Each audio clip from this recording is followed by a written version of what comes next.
Howdy, folks. This is Dylan Fabrizio. We're going to jump right into Revelation chapter 17. This is quite the interesting chapter, and it's a challenging one, honestly, to figure out exactly what's going on and what it means for us today. But I'd like to begin with just reading it. So let's go ahead and get into verse 1. One of the seven angels who had the seven bowls came and said to me, "Come, I will show you the punishment of the great prostitute who sits by many waters. With her, the kings of the earth committed adultery, and the inhabitants of the earth were intoxicated with the wine of her adulteries." Then the angel carried me away in the spirit into a wilderness. There I saw a woman sitting on a scarlet beast that was covered with blasphemous names and had 7 heads and 10 horns. The woman was dressed in purple and scarlet and was glittering with gold, precious stones, and pearls. She held a golden cup in her hand filled with the abominable things and the filth of her adulteries. The name written on her forehead was a mystery: Babylon the Great, the mother of prostitutes and of the abominations of the earth. So here we have John having this vision still, continuing on with this heavenly throne room vision that has led him to see other visions while he's up in the heavenly throne. This one where he sees 7 angels with 7 bowls. He sees a woman dressed in purple and scarlet. He's carried into the wilderness, and a woman sitting on a beast with a crazy looking 7 heads and 10 horns. Kind of hard to fathom. And on her head is written Babylon, the mother of prostitutes, abominations of the earth. The thing is about this chapter is, it's the chapter where we first get into what is mystery Babylon, or the whore of Babylon, as mentioned here.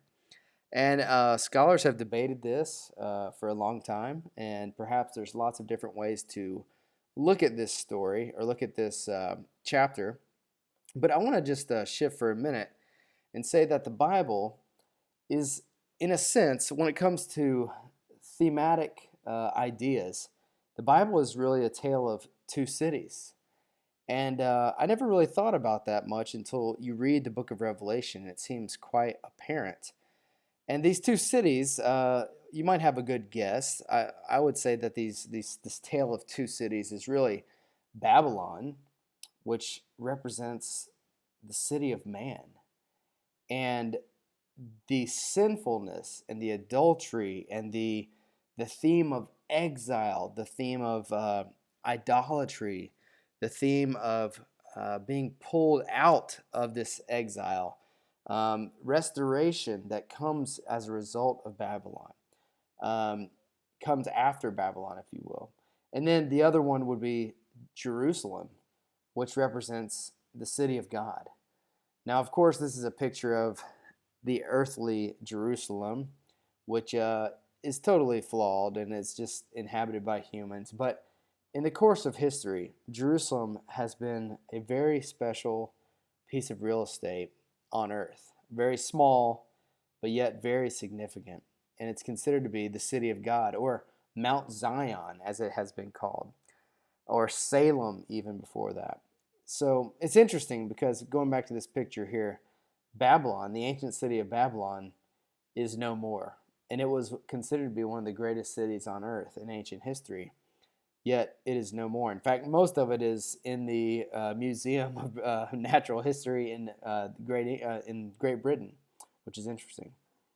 Let's move on, though. I saw that the woman was drunk with blood, the blood of God's holy people, the blood of those who bore testimony to Jesus. When I saw her, I was greatly astonished.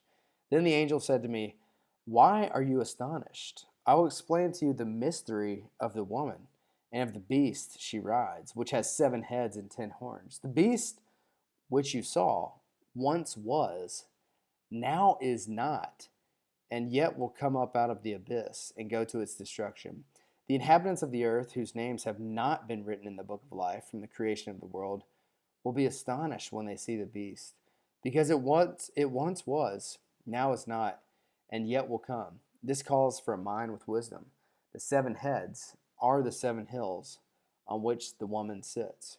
So the interesting thing about this chapter, thankfully, there are bits of this chapter which gives us some interpretation or helps us understand what John is seeing. So he's seeing pictures or symbols, or perhaps he's seeing this quite literally. One thing that's interesting is that these things that he is seeing in his vision represent something to humanity. And so the angel that's showing him this is going to give him some clues. One thing at the very end, it says there's 7 heads on this beast. They represent the 7 hills on which the woman sits. So the woman is sitting on 7 hills. And of course, this is a terrifying thing that John is witnessing. It says that this beast will come out of the abyss, which we talked about that in past chapters or past episodes. The abyss is that something that's very deep or dark, a shaft or a pit, a dark, scary, terrifying place. The concept or the language, it once was, now is not, and yet will come, that one is pretty mysterious. In fact, we don't have a exact explanation of what this is referring to, but something that was ancient, that's not currently in existence, but yet will come again. And so it says it calls for a mind of wisdom. And this woman, obviously, this harlot, is very evil. And she drinks the blood of God's holy people, those who give testimony to Jesus. And so that's very interesting that there's these enemies, or a massive enemy of God's people, this woman, those people who believe in Christ. There are enemies to those people who, there are enemies who want to shed the blood of Christians, which was happening in John's day in the Empire of Rome. There was great persecution against Christianity. Let's keep reading. They are also 7 kings. So there's 7 heads, 7 hills, and 7 kings. 5 have fallen. 1 is. The other has not yet come. But when he does come, he must remain for only a little while. The beast who once was and now is not is an 8th king. He belongs to the 7 and is going to his destruction. The 10 horns you saw are the 10 kings, who have not yet received a kingdom, but who for 1 hour will receive authority as kings along with the beast. They have one purpose and will give their power and authority to the beast. They will wage war against the Lamb, but the Lamb will triumph over them, because he is the Lord of lords and King of kings, and with him will be his called, chosen, and faithful followers. So this evil kingdom that John is witnessing, or having a vision about, says that it will come against Christ, the Lamb. It will wage war with the Lamb. It will have a lot of power and authority given to it. The beast will. And it says that, of course, Christ is King of kings and Lord of lords, and he will be with his called and chosen faithful followers. And, of course, the Lamb will triumph. I think that's very important. Now, one explanation of these kings and kingdoms, these mountains that are mentioned, or hills, in Revelation 17, here's one illustration. I think there's some credibility to this, absolutely. And that is these past kingdoms, which we can find this concept really in the book of Daniel as well. In Daniel's visions of a giant statue. And in the first one, it's Egypt. This nation represented idolatry. It was a nation where God's people were enslaved. They were living in Egypt and enslaved, and they were living in a system, a political and religious system, that was against God, and that's why God judged the gods of Egypt. And then, of course, we have Assyria, Babylon, the Medes and Persians, which come afterwards, Greece, and then we have the Romans. And then the 7th one, perhaps an explanation, is the papacy, or Rome as a religious system, which still exists today as the Vatican. So that one explanation could be that is the yet to come part. And of course, in John's day, as it says in this picture, One is, so when John's writing this, the Roman Empire is in existence and it's quite powerful and persecuting Christians and delighting in the shed blood of Christians. But it's interesting. The woman, the 10 kings are next to this beast, the eighth beast. The eighth is one of the seven, which is quite interesting. And it goes all back to Daniel chapter 2. Now, one explanation, and I'm not saying that I agree with this one, I just want to give you an example of there is a lot of different ways to look at this, and it's hard to say that someone is 100% accurate on this. One of the questions we have to ask is when we look at Revelation 17 in particular, should we apply historical timelines to this chapter to make sense of it? It's written in the apocalyptic or the concept of apocalyptic literature, and applying something that's historical to it. Some scholars would say maybe it's not necessary to do that. Others would say absolutely, we can apply history to it. Look at the book of Daniel. And I think we have to take all these things into consideration when we understand Revelation chapter 17. So here's a picture. Not necessarily that I agree with this, but some people have taken this route, saying these 8 kings of Revelation represent these popes, these 8 popes, the last 8 popes, if you will. And, of course, the last one being Pope Francis, the current pope.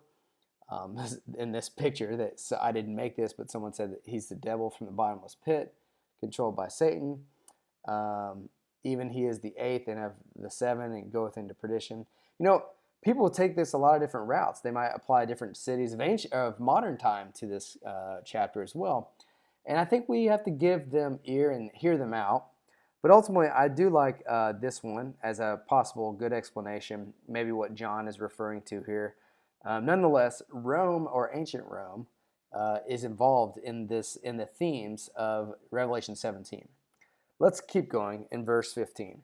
Then the angel said to me, "The waters you saw where the prostitute sits are peoples, multitudes, nations, and languages."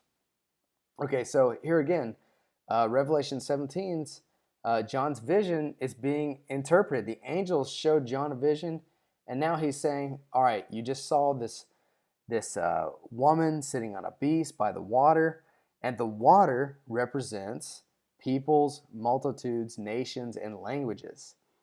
And it seems pretty clear that these waters that the woman is sitting near are waters that are coming against God's people, perhaps. So the waters represent people, languages, nations, perhaps all around the world. Some would say this represents a system of the enemies of God, and I think there's something to that for sure. The beast and the 10 horns you saw will hate the prostitute. They will bring her to ruin and leave her naked. They will eat her flesh and burn her with fire. For God has put it into their hearts to accomplish his purpose by agreeing to hand over to the beast their royal authority until God's words are fulfilled. The woman you saw is the great city that rules over the kings of the earth. So here we go. We have some interpretation, thankfully, given by this angel to John. The woman is the great city. So I think we can draw some conclusions here that these people that are coming against the people of God are the waters here in the vision. The woman is going to be eaten by the beast. Perhaps you could say this represents Satan. It represents the mark of the beast. It represents the beast in his image. Totally evil. The woman being totally savaged and eaten and burned. But I think about the church, Christ and the church. Christ died for the church and saved the church, and the church is called the bride of Christ. And this represents peoples, multitudes, nations, and languages. Of course, people from all over the world have become members of the church of Christ, the church of God, the church from who Christ died. And it's called the bride of Christ. Well, isn't it interesting that Satan also has a bride, if you will, except the language used by John is a prostitute. And I think that's proper language there. So Satan has a prostitute, and this prostitute sits by these waters, represents these peoples, and the woman represents the great city that rules over the kings of the earth. I think one important thing to note, many scholars would agree on this, that this woman or this great city represents, of course, many historians and scholars would say it just represents the ancient city of Rome. It represents the ancient Roman Empire, and certainly that is the case. But I think we can also add to this the concept of it not only represents the Roman Empire, but the evil associated with the Roman Empire, the way in which they came against the people of God. And of course, we could just stop there and say, well, it represented Rome. That was in the past. This story's all done and over with. But we can't excuse that there are things that are yet to come, it seems, from reading the book of Revelation, that perhaps may have not happened yet. And so, taking a little bit of the futurist concept here, that the people of God will be attacked, they will be persecuted, they will be killed. The woman or the great city will come against Christians. This woman represents, perhaps some scholars would say, a one world government that comes against Christianity, that persecutes Christians for their belief, their stance, their testimony of Jesus. And this one world government, or this woman or the great city, controls all the kings of the earth. So it's a financial and political system as well. But we'll ask this question because I think it's important. So who is the woman or mystery Babylon in Revelation 17? Some scholars would debate this, and I think there's great reason to look into debating this and considering all the options here. It seems like Mecca or Saudi Arabia, which is like where the headquarters or the capital of the Nation of Islam is, which is more geographically closer to actually ancient Babylon. And there are some scholars who make credible arguments that Mecca is this mystery Babylon. It sits by the sea, and there's oil and lots of wealth there. And I think that's something to consider and to look at. Others would say it's definitely America, and it's New York City, the international city of the world, or Washington, D.C., the political city of the world where the president is, or just simply the United States of America. I think there's maybe less credibility to this one, but it is definitely interesting. I mean, there's good arguments to be made here as well. Then some would say modern-day Jerusalem. And, I'm not well-versed on all the reasons why modern-day Jerusalem would be one, but it does kind of make sense. Like, perhaps we could say that modern-day Jerusalem or earthly Jerusalem is a really important place on earth to this day, but yet is corrupted by people. So that one's interesting. And then, of course, Rome. That would be probably the most credible and most widely held view of who Mystery Babylon is. And we could say in John's day it represented the Roman Empire. Perhaps from a futurist perspective, someone would say, yeah, it represents the Vatican, the concept of the papacy, the Pope himself who claims to stand in place of Christ. The Protestant view of the Pope is someone who is Antichrist. That has always been the view of Protestantism, is that the Pope is an Antichrist type figure. And that is quite interesting. I'd like to end with Psalm 48, and it says this about Jerusalem. It says, "Great is the Lord and greatly to be praised in the city of our God, his holy mountain, beautiful in elevation, is the joy of all the earth. Mount Zion in the far north, the city of the great King. Within her citadels, God has made himself known as a fortress." And as we near the end of the book of Revelation, we see that the book of the Bible starts in Genesis with a garden, but yet it finishes and ends the book of Revelation with a great city, a city of God, a heavenly Jerusalem, which we're moving towards. So hopefully you gain some wisdom and insight from this. Hopefully it makes you want to study more. I would encourage you and challenge you to read Revelation chapter 18 for next time. Thanks for tuning in.